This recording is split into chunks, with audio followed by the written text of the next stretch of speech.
Hello and welcome to Decision Support Systems for Managers. We are into module 7, Decision Support System for Finance, and today we will be doing lecture 2, Costing and Pricing for Public Transport. Okay. Now, the backdrop here is this. We had covered NPV and IRR, we have covered evaluating investment proposals. Today we will do the third part, costing and pricing for public transport. Okay. Now, the backdrop is basically, we will just give you a backdrop. See, public transport is something which is very close to our heart. Okay. We in India, even though the country has progressed much, but still our most of us depend tremendously on public transportation systems. Okay. Take the case of the metropolitan cities, particularly Kolkata and Mumbai. If you do not have local trains, if you do not have metro, that is the tube rail, if you do not have tremendous number of public buses, in the case of Calcutta, it was Calcutta State Transport Corporation, now it is WBTC, West Bengal Transport Corporation. In the case of Bombay, it is BEST, Bombay Electric and State Transport. So, if you do not have these public transportation systems, your total transportation system will collapse. Lakhs and lakhs of people use this transportation system. Okay. So, unless you have a public transportation system, your entire system will collapse. Your industry will suffer because your workers are coming by the public transportation systems. Bombay local trains, the Mumbai local trains is world famous, famed for its on time movement, also famed for tremendous crowd on the trains.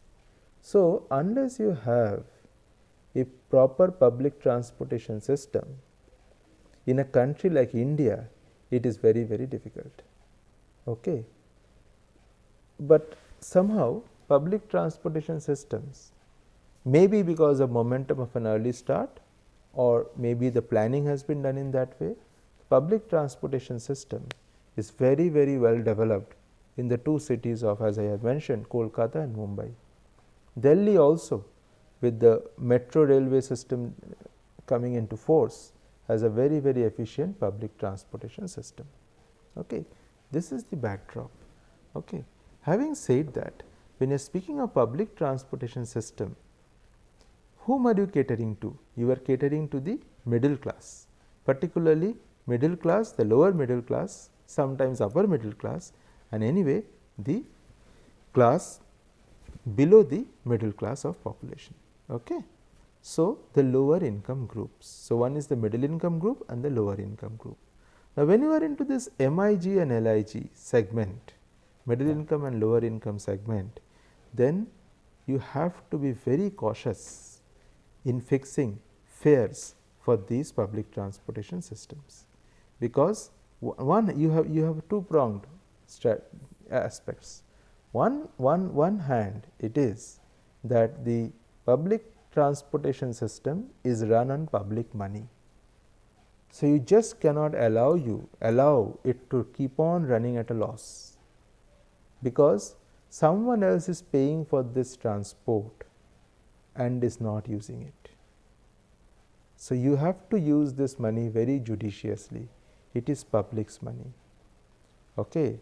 The second dimension of public transport is fares. Fare, F-A-R-E, fare for public transport is a very, very sensitive issue, very, very sensitive issue. Slightest increase in fare may create lot of sentiments among the people. Okay. So, fixing fare, and second, you have to be very cautious. So, first word of caution, it is people's money. So, you cannot allow it to run at a loss for perpetuity, because it is people's hard earned money that they have given as tax, and you are supposed to run the system for everyone judiciously and efficiently. So, one is that aspect, and but while running it judiciously, efficiently, there will be focus and pressure on cost, controlling cost, and wherever required increase the price. But since it is a public good, there will be a problem, because you are dealing with people who are in the lower middle class or in the LIG, that is lower income group category. Okay. So, increasing fare is not that easy. There are a lot of public sentiments attached to it. Okay. So, now but so what is this actually? Price, that is what we mean by pricing public good is always a matter of debate.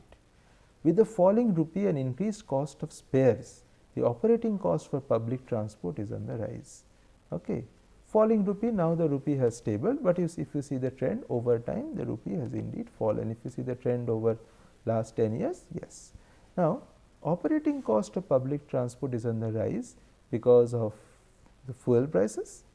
The falling rupee has a direct impact on it, and increased, but now the fuel prices is, the fuel price is moderated by the oil companies. So, we cannot actually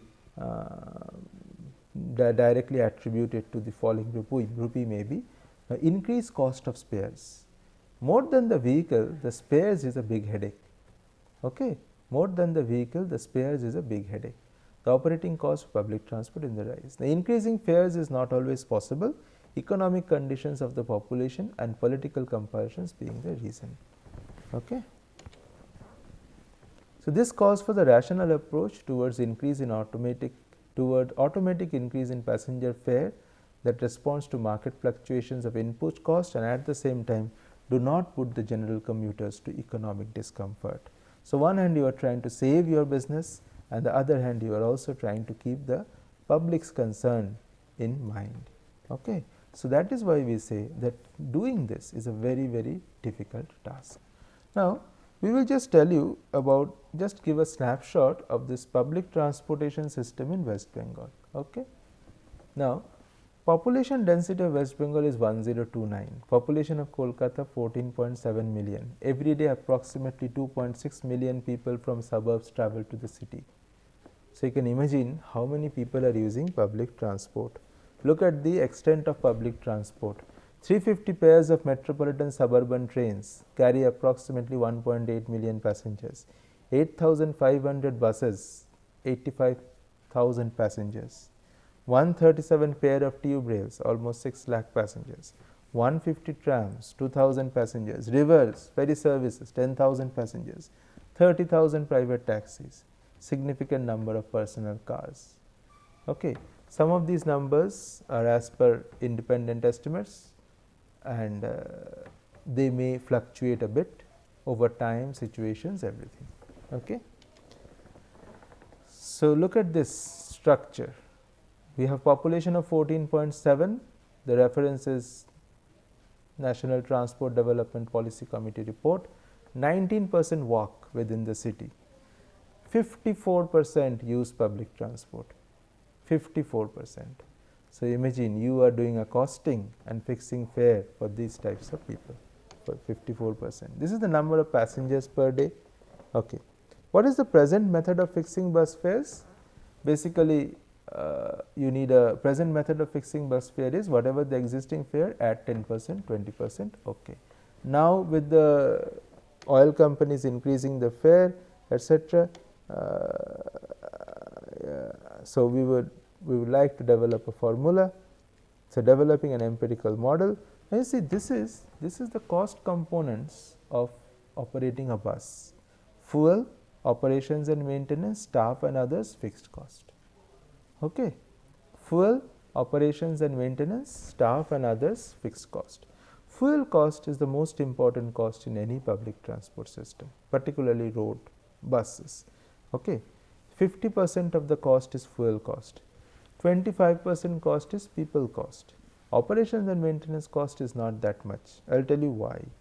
And fixed cost, the cost of the bus, capital cost is 15%. Why operations and maintenance cost is not that much is because anyway, as per the rulings of different state governments, after 15 years, the bus cannot be on the road. Okay. Average for the first 4-5 years there will be no repairs and maintenance cost. In some cities, the bus companies, the bus manufacturing companies enter into a contract with the dealers that if after running a bus for 4 or 5 years, they return the bus. Actually 4 or 5 years means that up to that time the bus is more or less intact. After that only the repairs start, the corrosion starts. Okay. So, if at the end of the 4th or 5th year you return the bus, they will give you a new bus, okay, at only little extra cost.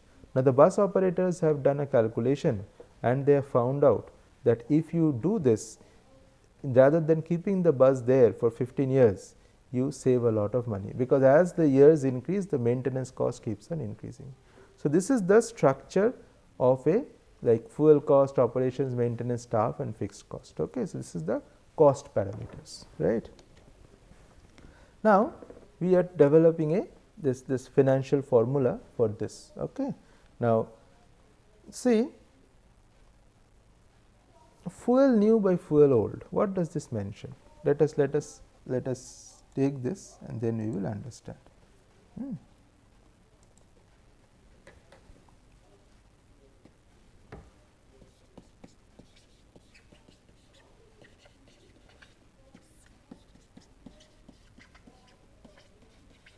Fuel new by fuel old. Say my new fuel price is 80 rupees, my old fuel price was 40 rupees. So, how many times have the fuel price increased? 2 times, right. My fuel price has increased 2 times, agreed. This is the first part of the formula, fuel new by fuel old. Okay. 4 by fuel efficiency. Okay. Just a second, 4 by fuel efficiency.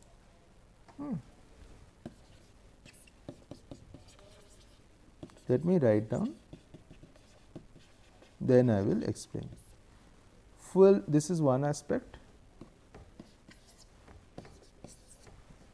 4 by fuel efficiency. What is this 4 by fuel efficiency? See, my vehicle will give me 4 kilometer per liter is my fuel efficiency of a city bus. Okay. It cannot go beyond 4 kilometer per liter. Okay. Some buses even go as low as 3 kilometer per liter. Okay. So, 4 kilometer per liter is the fuel efficiency of the bus. Okay. Now, if my bus I am using blue ink, if my bus gives 4 kilometer fuel efficiency. So, 4 is the standard numerator, my bus also gives 4 kilometer fuel efficiency. So, my fuel efficiency is, so this quotient is 1. Okay. If my bus is giving a fuel efficiency of 5, okay, so it is 0.8. If my bus is giving a fuel efficiency of 2, then my quotient is 2. Okay. What is the formula? Fuel new by fuel old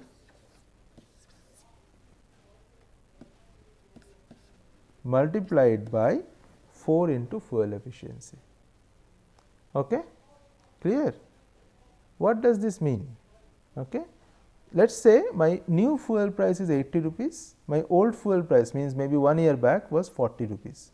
So, anyway I will have to multiply it by 2 times. So, the bus fare should increase twice, because I am paying for fuel price double.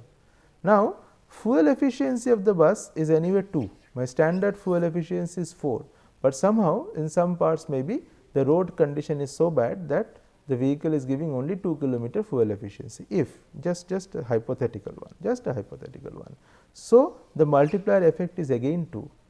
That means what? I got a multiplier effect here as 2 multiplied by again multiplier effect I am getting as 2.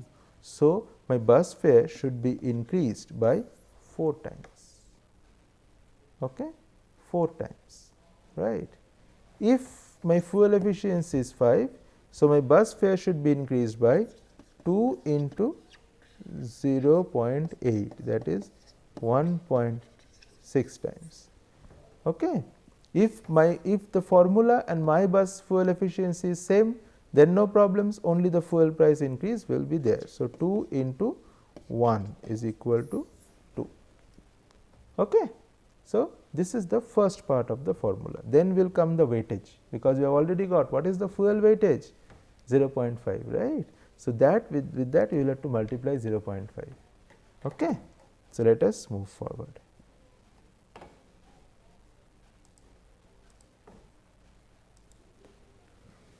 Okay. So, this is fuel new by fuel old, for is the fuel multiplier. Now, operations and maintenance cost, normally we take this as the wholesale price index, WPI new by WPI old. Okay. Simple. Wholesale price index new means the year in which you are going for fare revision as of today, and the wholesale price index when last fare revision was done, old. Whatever is the increase, that is your multiplier. Staff and other costs and the CPI multiplier. So, consumer price index, staff cost, staff buy food from the market, so we cannot use wholesale index, you have to use CPI, consumer price index. Okay. So, consumer price index new means as of today, consumer price index when the last fare was revised. So, and consumer price index rural plus urban is to be taken. Okay. Clear? Because everybody is using the buses, right. So, again you will get some multiplier, right. Okay. Investment cost, this is important. The standard cost of a bus is 25 lakhs, 2.5 million. Okay. So, whatever is your investment divided by 25 lakhs. If your investment is to 50 lakhs and your base price is, sorry, your base price that you have considered is 25 lakhs, then you have paid double. Na? So, the bus fare also should be 50 lakhs by 25 lakhs 2 times. This is the way it is calculated, just like I showed you there. What is the formula then? Remember we said 50% of fuel, okay, number of times the fare is to be increased. Look at the table very carefully, 0.5 into fuel new by fuel old into 4 by fuel efficiency, this we calculated, 50% was for fuel. Next weightage was for spare parts. 10% weightage was given. Remember we were saying the buses are replaced to remove the spare parts cost. So, wholesale price new when as of today versus wholesale price old when the last fare was revised. So, 0.1. Okay. 0.25 was the staff salary weightage. So, 0.25 into CPI new by CPI old plus 0.15 was your investment proposal weightage. So, 0.15 into investment cost divided by 25 lakhs. Old means at the time of last fare revision, new means at the present point in time. So, if you apply this formula, you can come up with whether your systems are changing. Let us give and go for an illustration. Fuel price 2018 was 71, fuel price during the last fare revision was rupees 58. Fuel efficiency is 3.5. Remember we took a base of 4. Cost of bus 25 lakhs, wholesale price index in September 2014 111, May 2017 107. Why did we take 14? Because in the year 2014 the last fare revision was done. CPI 148, CPI in 2017 129. This is the data given. So, very simple, we will use the formula. This was the formula, you can see it on the left hand side. Now, apply it, number of times the fare is to be increased, 71 new fuel price, old fuel price is 58, standard was 4, my for city it is 3.5. So, 4 by 3.5, then 10%, okay, wholesale price, consumer price, okay, then capital 1.154 times. Therefore, new fare for the earlier slab of, so 1.154 times the fare should be increased. Look at the application column, okay. Last one 1.154 times the fare should be increased. Okay. Therefore, new fare for the earlier fare was 6 rupees.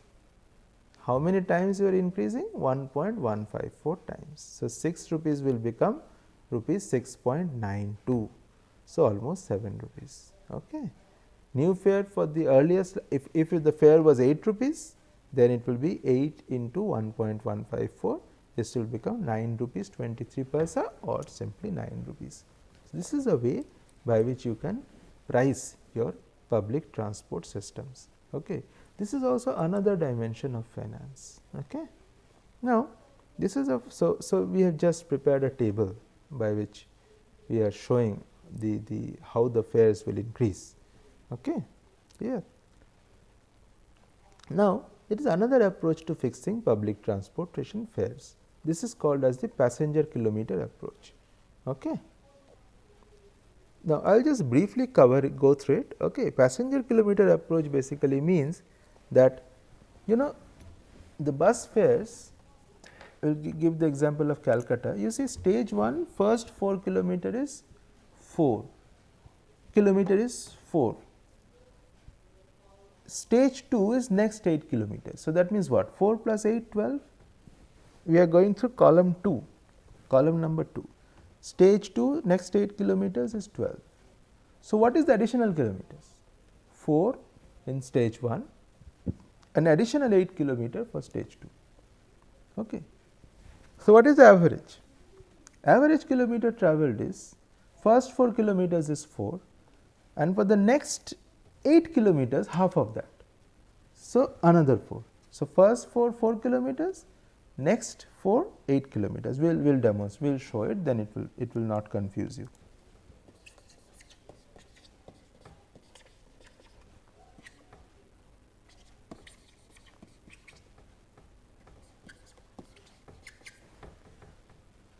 Okay, this is the way bus fares are done. Now, up to 4 kilometer your what is the kilometers?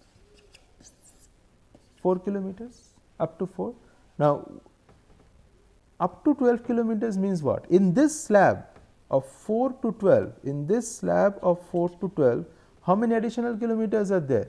This slab of 4 to 12, 8 kilometers, right? First 4 kilometers is done, gone. Up to 12 kilometers, this first 4, then balance 8. Okay. So, if a person has moved beyond this 4 kilometer, how much is the average distance travelled? So, this is my bus is starting from here, okay. 4 kilometers is gone. Now, next 8 kilometers, okay. So, 5, 6, 7, 8, 9, 10, 11, 12, okay. So, this is okay, sorry, right.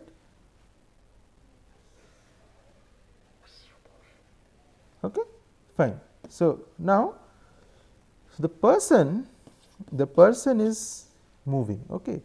Normally, you will see some people will go up to 5 kilometers and get down. Some people will go up to 12 kilometers only. Some people will be here, get down here, get down here, get down, get down, get down. So, on an average, this entire distance of 4 to 12, on an average, you are travelling half the distance. So, 4 kilometers you are travelling. So, up to 12 kilometers, how much distance you have travelled on an average? First 4 kilometers you have travelled and next you have travelled another 4 kilometers. So, though the bus slab is up to 12 kilometers, you have travelled on an average 8 kilometers. Okay. This is what we are trying to say. Okay.